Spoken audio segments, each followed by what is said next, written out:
Alors j'ai commencé à aborder la photographie au début des années 2000 à la suite de remises en question personnelles très fortes. Et d'emblée en fait j'ai situé mon sujet dans la famille. Parce qu'au départ, ce qui m'intéressait dans la photographie, c'était la photographie humaniste et je me suis bien rendu compte qu'en fait, j'étais pas du tout à l'aise avec un appareil photo dans la rue à essayer de chasser, de capturer la bonne image. Donc, d'emblée, en fait, ce qui m'intéressait, c'était de documenter ce qui se passait autour de moi, de ma famille au sens propre, mon fils et moi. Et donc pendant des années, j'ai développé un travail voilà, sur notre vie. Et petit à petit, le travail s'est étendu, étoffé.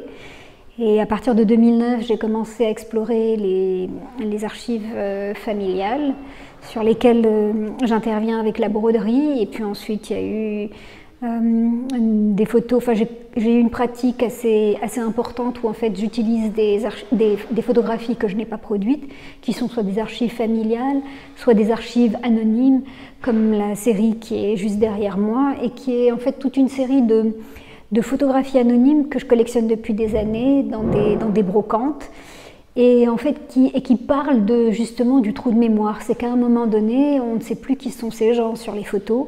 Et c'est pour cette raison qu'on les trouve sur des marchés, dans des brocantes, et qu'on achète pour quelques euros. Et je suis toujours très touchée par ce que ça représente, puisque ce sont pour moi des gens qui ont aimé, qui ont vécu, et qui un jour ont disparu. Et pour moi, ça parle aussi de nous, enfin, de manière plus universelle, de la famille et de notre passage sur Terre, qui est quelquefois tellement éphémère. Et la photographie, justement, est là pour dire « Jamais je ne t'oublierai », qui est le titre de la série. Pour moi, quand je mets de la feuille d'or, ce sont des photos qui, enfin, aujourd'hui, on en trouve au kilo.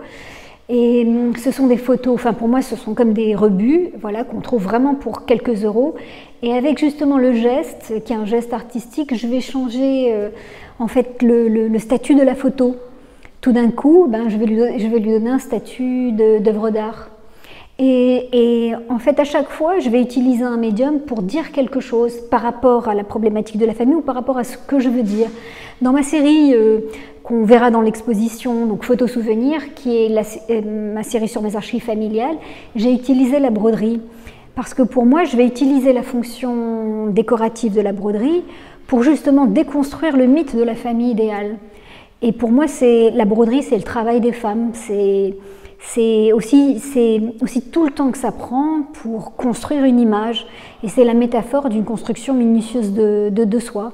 Et chaque fois que je vais utiliser en fait un médium, ça parle de quelque chose. Pour moi, c'est pas gratuit. Je vais rajouter une couche à ce que la photo dit pour dire autre chose. Mon travail balance entre deux mouvements très contradictoires.